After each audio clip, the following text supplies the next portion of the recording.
அத்தியாயம் 67 உருவம் மாற்றுபவர். நிலவன் இந்த நிலவரையின் 13வது மாடி முழுவதும் சுற்றித் தெரிந்தான். ஆனால் தனது அனைத்து திறன்களையும் செயல்படுத்தி சில மணிநேரங்களைச் செலவிட்ட போதிலும் எந்த எதிரிகளையோ அல்லது தள முதலாளியையோ கண்டுபிடிக்க முடியவில்லை. அது எங்கே இருக்கு என்று நிலவன் எரிச்சலூட்டும் தொனியில் கத்தினான். ஏனென்றால் தரை முதலாளி தரையை விட்டு வெளியேற முடியாது. அப்படிச் செய்தால் நிலவரைக்கு வெளியே ஒரு குழப்பம் ஏற்படும். மேலும் நகரம் போரில் ஈடுபடக்கூடும். ஏனெனில் மாடிகள் உயரமாக இருந்தால் முதலாளிகள் வலிமையானவர்கள். அவன் அவ்வப்போது மரங்களையும் பாறை பள்ளத்தாக்குகளையும் சுற்றிப் பார்த்தான். ஆனால் இன்னும் ஒரு அரக்கனைப் போல தோற்றமளிக்கும் எதையும் அல்லது இந்த தளத்தில் வசிப்பதாகத் தோன்றும் எந்த உயிரினத்தையும் கண்டுபிடிக்க முடியவில்லை. அது எனக்கு வேறு வழியில்லைன்னு நினைக்கிறேன். எல்லாரும் வெளியே வாங்க. நிலவன் கட்டளையிட்டபடி அவனுடைய கீழ் பணிபுரிபவர்கள் அனைவரும் அவனுடைய நிழலிலிருந்து ஒவ்வொருவராக வெளியே குதித்தார்கள். லெஜியன், எதிரிகளைத் தேடுங்கள். ஜெனரல்களே, சந்தேகப்படும்படியான எதையும் தாக்குங்கள். ஒமேகா, நொறுக்குங்கள் என்று நிலவன் தனது ஆள்காட்டி விரலை ஒமேகாவை நோக்கி நீட்டிக்கொண்டே கூறினான். ஒமேகா ஒரு புன்னகையை உதிர்த்துவிட்டு எதிர் திசையில் ஓடினார். மிக விரைவில் இந்த நிலவரை தளத்தில் பல இடங்கள் வெடித்துச் சிதறின, இடிந்து விழுந்தன. ராட்சத சிகரங்களும் பாறைகளும் உடைந்து விழுந்தன. அதே நேரத்தில் அடர்ந்த மரக்கட்டைகளில் தீப்பிடித்தது. எரிந்த மரத்திலிருந்து புகை கிட்டத்தட்ட 10 கிலோமீட்டர் சுற்றளவு கொண்ட இந்த தளத்தில் பரவியது. நிலவன் உண்மையில் தரை முதலாளியை அதன் மறைவிடத்திலிருந்து புகைத்துக் கொண்டிருந்தார். அவரும் ஷிண்டிக்கில் சேர்ந்த பிறகு சொத்து சேதம் கணிசமாக அதிகரித்தது. ஏனெனில் அவன் வாள் அல்லது மந்திரங்கள் எதுவாக இருந்தாலும் மிக உயர்ந்த மானா மற்றும் தாக்குதல் வரம்பைக் கொண்டிருந்தான்.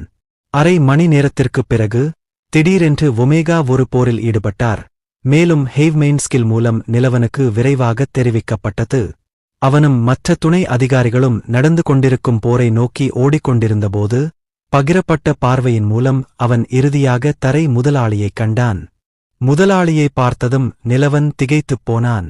அதனுடன் சண்டையிட்டுக் கொண்டிருந்த ஒமேகா கைகலப்பு மற்றும் தூரத்தாக்குதல்களாக இருந்தாலும் சரி, அதன் மீது சரியான அடியை வைக்கக்கூட சிரமப்பட்டார்.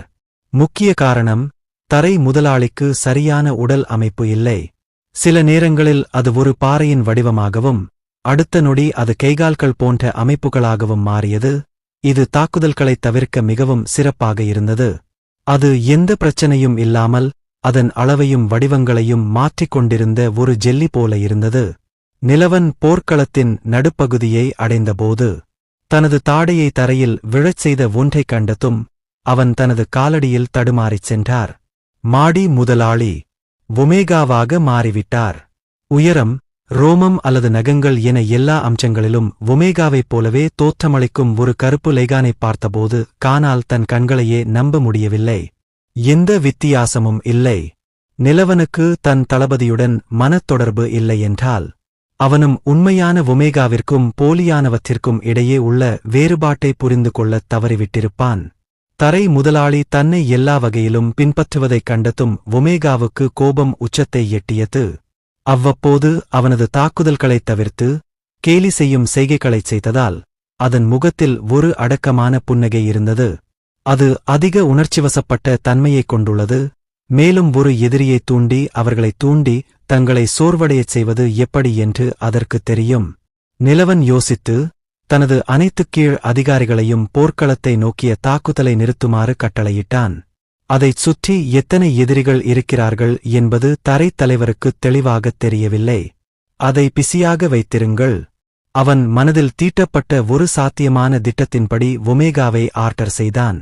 ஒமேகா வழியாக லோர் பாஸை பார்த்த பிறகு நிலவன் ஒரு முட்டாள் போல பல மணிநேரம் தரையில் சுற்றித் திரிந்தும் இதுவரை ஏன் லோர் பாஸை கண்டுபிடிக்க ஏன் தவறிவிட்டான் என்பதை விரைவாகப் புரிந்து கொண்டான். ஏனென்றால் இந்த மாடி முதலாளி பொருட்களாகவும் உயிரினங்களாகவும் கூட வடிவமாற்றம் செய்ய முடியும். மேலும் அதை இன்னும் கொடியதாக மாற்ற அது அதன் இருப்பை முழுவதுமாக மறைக்கக்கூடும். அவன் கிராண்ட் மாஸ்டர் தரவரிசையில் நுழைந்ததிலிருந்து ஏற்கனவே 2 மடங்கு பயனுள்ளதாக இருந்த அவனது சர்வைவல் இன்ஸ்டிங்க்ட் மற்றும் ஹண்டரின் இன்டெனட் கூட அதை கண்டுபிடிக்க முடியவில்லை. அது ஒரு தடயத்தையும் விட்டு வைக்காமல் சுற்றுச்சூழலில் முழுமையாகக் கலந்ததில் ஆச்சரியமில்லை.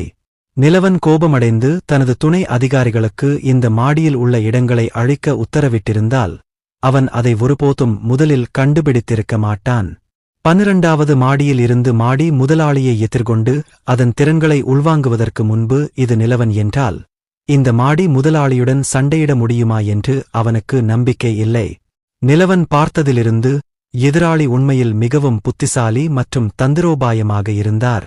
அவன் தனது படையணி மற்றும் 6 ஜெனரல்களை போர்க்களத்தை மூலைகளிலிருந்து பார்வைக்குத் தெரியாமல் சுற்றி வளைக்க உத்தரவிட்டான். வடிவத்தை மாற்றும் தளத்தலைவர் போரில் இருந்து தப்பி ஓட பறக்கக்கூடிய ஏதாவது வடிவத்தை எடுக்க முடிவு செய்தால் உயரமான நிலத்தை எடுத்து தாக்கத் தயாராக இருக்குமாறு அவன் ஆலிவருக்கு மட்டுமே உத்தரவிட்டான்.